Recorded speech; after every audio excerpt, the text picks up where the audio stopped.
talk about the new signing.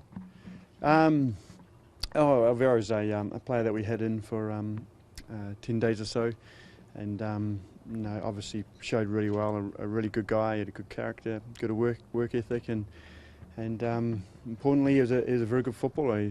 Very comfortable on the ball, very skillful. Likes to take players one-on-one. A very good cross, and an all-round good footballer. So we're lucky to grab him. He had some offers, obviously, in Spain that to decide over, and we're just really happy he's in the place. What do you see different from him than in say, Luis Silva? Well, Alberto's a wide player. He plays out wide, and Luis Silva's an attacking midfielder / drop forward. So they're kind of two different positions. So we obviously need a bit of some options out wide. We're a bit bare out there. We've got John Osorio, who probably best positioned is an attacking midfielder, playing out wide at the moment and doing a very good job, mind you, though. So we need to look at the squad, the whole thing, and the balance, and coverage in all sorts of positions, and it's another piece to a jigsaw puzzle. Ryan, what's the expectation? Is he more of a depth signing? Is he someone you expect to make a big impact as a starter? Is it somewhere in between? What's the expectation for Alberto? The expectation from all of us here is that he's going to be a good player for Toronto FC.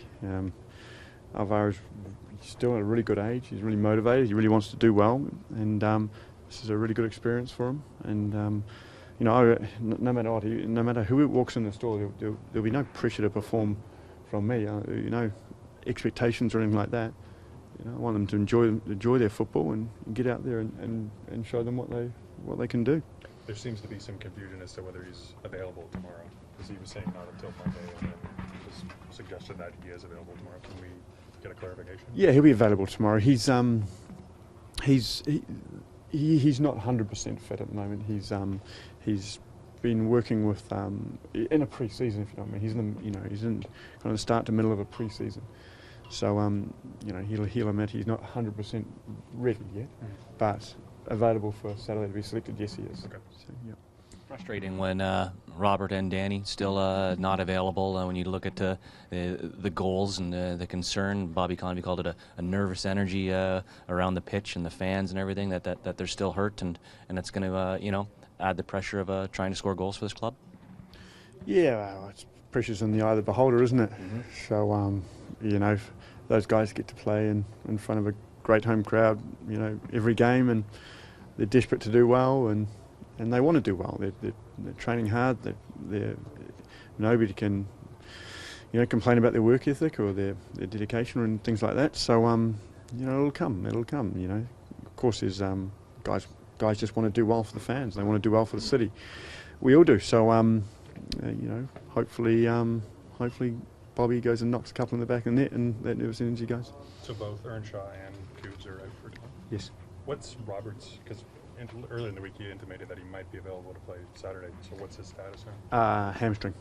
So it's close, but obviously not yet. Okay. And Bronny? Bronny's good. Yeah. Bronny's good. He actually had got an infection in his toe, I think. Okay. But the big man shrugged it off, so he's ready and fighting. So he'll be available. Yep.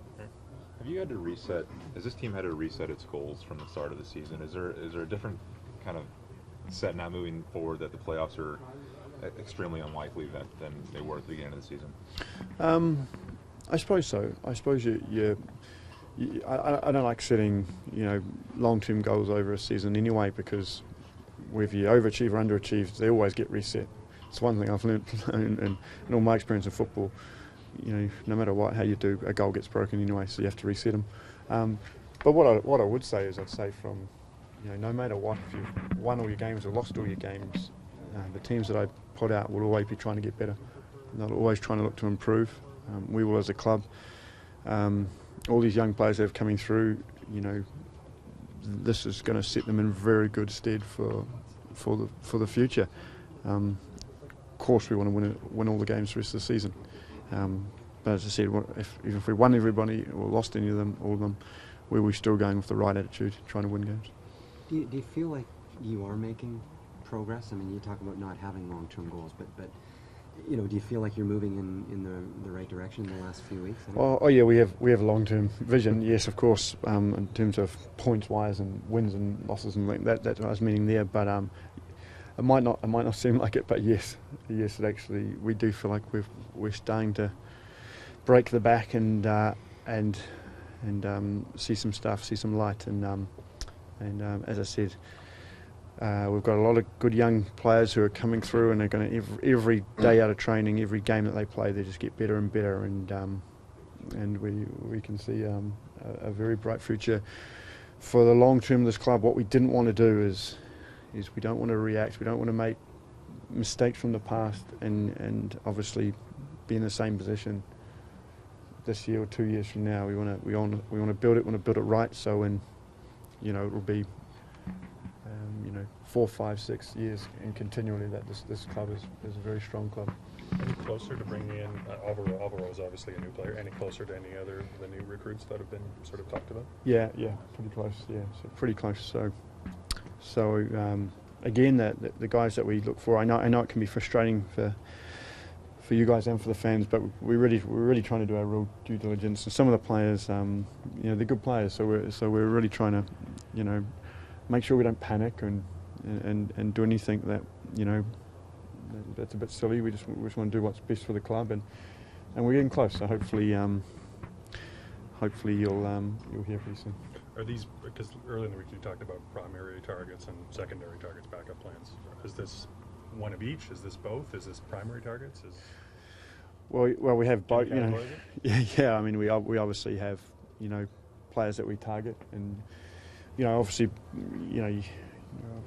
we can't look at 10 players playing in the top divisions and in the top leagues. We have to kind of prioritise who we'd like to get, and then below that you need to go from there, kind of thing, and then below that you need to go from there to fill out, to make it a good balanced cap, if you know what I mean. Mm-hmm. So yes, we have targets in all those areas. How much is not having Cooper up front hurt? I mean, did you expect to have him back by now? You've said that these injuries happen when you're coming off a long injury, but you couldn't have expected him to miss this much time after the ACL injury. No, we miss him lots. So, but that's fortunately that's life. We can't do anything about it. But we liked Danny back 15 games ago. But it's difficult to build a team when you come into the season with a guy like Frings who's injured and Koermans who's injured. I mean, how big of a block has that been in building up, the depth of this club? Well, obviously DPs are so important to any squad. Any team that's successful. Your DPs are influential players in there, and then your foundation is that the DPs can build on is the rest of the squad, and obviously not having the DPs there does obviously hurt you. It's that a difference between a 0-0 versus New York or winning that game comfortably. So it hurts, of course.